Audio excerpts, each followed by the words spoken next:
Om Namo Venkatesaya. Welcome to our channel devotional వే. ఈరోజు మన video Tamil Nadu రాష్ట్రంలోని కాంచీపురంలో ఉన్న వరదరాజస్వామి ఆలయం. వరదరాజస్వామి ఆలయాన్ని విష్ణు కంచి అని కూడా పిలుస్తారు. ఈ ఆలయం యొక్క టైమింగ్స్ ఉదయం 5:30 నుంచి మధ్యాహ్నం 12 వరకు మరియు సాయంత్రం 3:30 నుంచి 8:30 వరకు.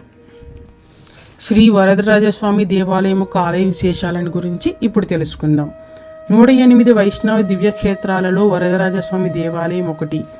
చోళులు ఈ ఆలయ నిర్మాణం జరపాలని తెలుస్తోంది. ఈ దేవాలయంలో ఉన్న ప్రదేశాన్ని విష్ణు కంచి అని పిలుస్తారు. చాలామంది బంగారు బల్లి, వెండి బల్లి విగ్రహాలు ఎక్కడ ఉన్నాయి అని తెలుసుకోవాలి అనుకుంటారు కదా.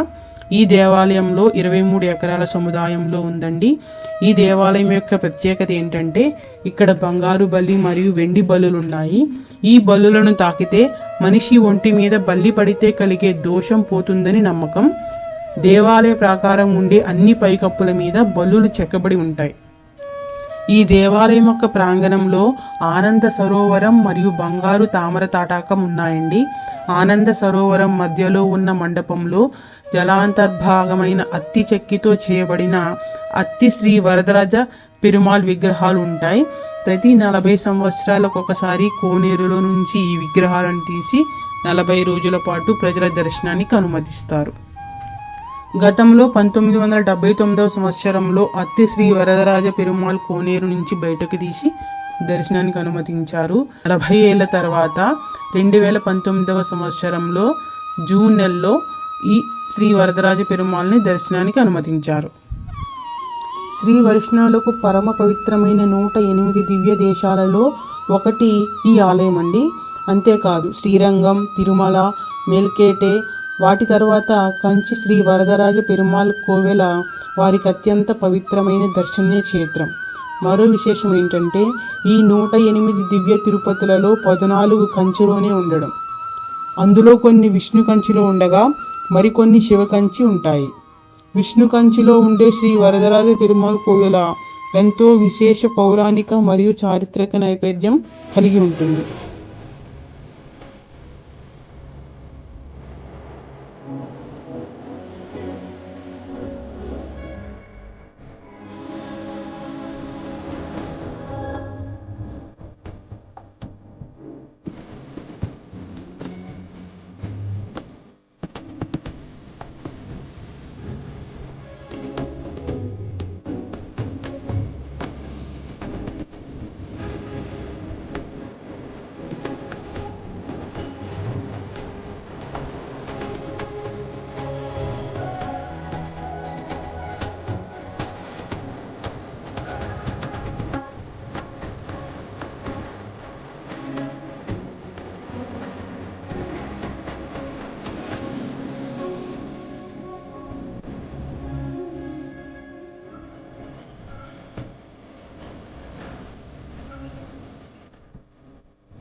అద్భుతమైన శిల్పకళ ఈ ఆలయం యొక్క సొంతం. ముఖ్యంగా అనంత పుష్కరిణి పక్కన ఉండే 100 స్తంభాల మండప శిల్ప శోభ వర్ణశక్యం కాదు. ఈ వరదరాజస్వామి ఆలయంలోని కూడా కెమెరా అలౌ లేదండి. స్వామివారిని దర్శనం చేసుకున్న తర్వాత మనం లోపలికి వెళ్ళినట్లయితే అక్కడ మనకి బంగారు బల్లి, వెండి బల్లిని కూడా ముట్టుకోవచ్చండి. కెమెరాతో మనం ఫోటో తీసుకోవడానికి కానీ వీడియో తీసుకోవడానికి కానీ మనకి లోపల అలౌ లేదు. కానీ మనకి 50 రూపీస్ టికెట్ తీసుకున్నట్లయితే కెమెరాస్ని అలౌ చేస్తారు. ఎవరైనా లోపల ఈ బంగారు బల్లి, వెండి బల్లి వీడియో తీసుకోవాలనుకుంటే బయట టికెట్ తీసుకొని మనము వీడియో తీసుకోవచ్చు. బంగారు బల్లి మరియు వెండి బల్లి యొక్క చరిత్ర ఏంటంటే, ఈ పురాణ గాథ ఏమిటంటే, గౌతమ మహర్షి వద్ద 2 శిష్యులు ఉండేవారు. వారి గురువుగారి దేవతార్చనకు కావలసిన పుష్పాలు, ఫలాలు మరియు నీరు ఏర్పాటు చేస్తూ ఉండేవారు. ఒకనాడు వారు పెట్టిన నీటి పాత్రలో ఒక బల్లి పడింది. ఆగ్రహించిన మహర్షి వారిని బల్లులుగా జీవించమని శపించారు.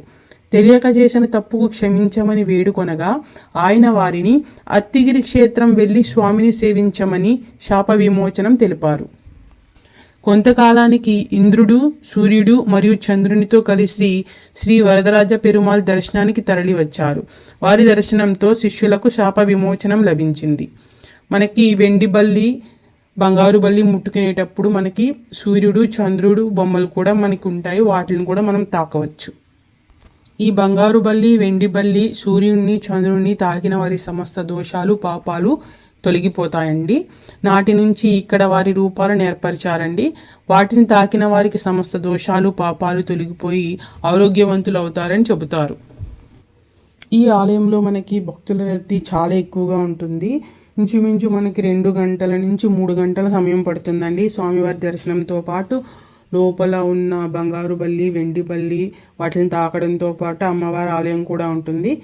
ఈ దర్శనాలన్నీ అయ్యేసరికి ఖచ్చితంగా 2 గంటల నుంచి 3 గంటల సమయం, ఇంకా ఎక్కువ సమయమే పడుతుంది. సో ఎవరైతే ఈ దేవాలయ దర్శనం చేయాలనుకుంటున్నారో ఉదయం పొద్దున్నే కనుక మనము కాంచీపురం చేరుకున్నట్లయితే సులువుగా ఈ 4 దేవాలయాలను మనం 12:30 లోపే మనం అన్ని దేవాలయాల దర్శనం చేసుకోవచ్చండి. ఒకవేళ మధ్యాహ్నం 12 దాటినట్లయితే మళ్ళీ సాయంత్రం 4 గంటల వరకు మనం వేచి చూడాల్సి ఉంటుంది. మళ్ళీ యథావిధిగా సాయంత్రం 4 గంటల నుంచి 8:30 గంటల లోపు మనం ఈ దేవాలయాలన్నింటిలోనూ దర్శనం చేసుకోవచ్చు. ఇక్కడి నుంచి మనకి ఆటోలు అందుబాటులో ఉంటాయి. ఎవరైతే దీన్ని పూర్తి ట్రిప్గా బుక్ చేసుకున్నారో వారు ఆటోలోనే అన్ని ఆలయాలకి చేరుకోవచ్చు. వారు మనకి దర్శనం అయ్యే వరకు కూడా వెయిట్ చేస్తారు. మనకి అన్ని ఆలయాలు చూపించిన తర్వాత మనం బస్ స్టాండ్ దగ్గర దిగి అక్కడి నుంచి మళ్ళీ మనం బస్ ఎక్కి తిరుపతి చేరుకోవచ్చండి. లేదా ఇతర ప్రాంతాల నుంచి వచ్చేవారు వారి ప్రాంతాలకు చేరుకోవచ్చు.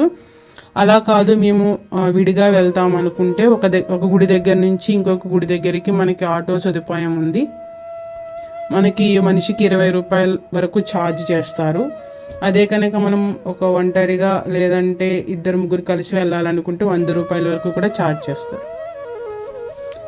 ఈ కాంచీపురం మనం దేవాలయాలకే కాకుండా ఈ కంచి జిల్లా మనకి చేనేత పట్టు వస్త్రాలకు కూడా ప్రసిద్ధి చెందిందండి.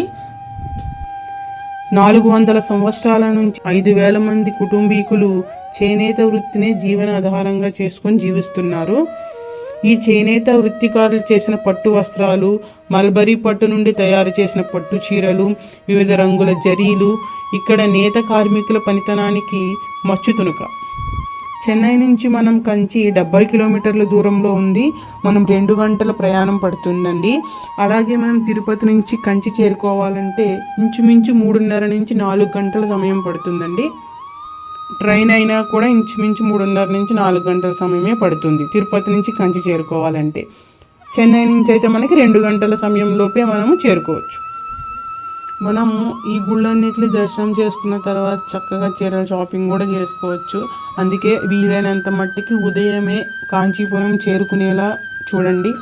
ఉదయం చేరుకున్నట్లయితే మనము ఈ ఆలయాలన్నింటినీ దర్శనం చేసుకొని మధ్యాహ్నం 12 తర్వాత మనం 4 గంటల్లో చక్కగా షాపింగ్ చేసుకొని చక్కగా మనము మన ఇంటికి చేరుకోవచ్చు. ఇవండి ఈ ఆలయ విశేషాలు. తప్పకుండా మీ అందరూ కూడా ఈ యాత్ర చేయాలని కోరుకుంటున్నాను. Thanks for watching.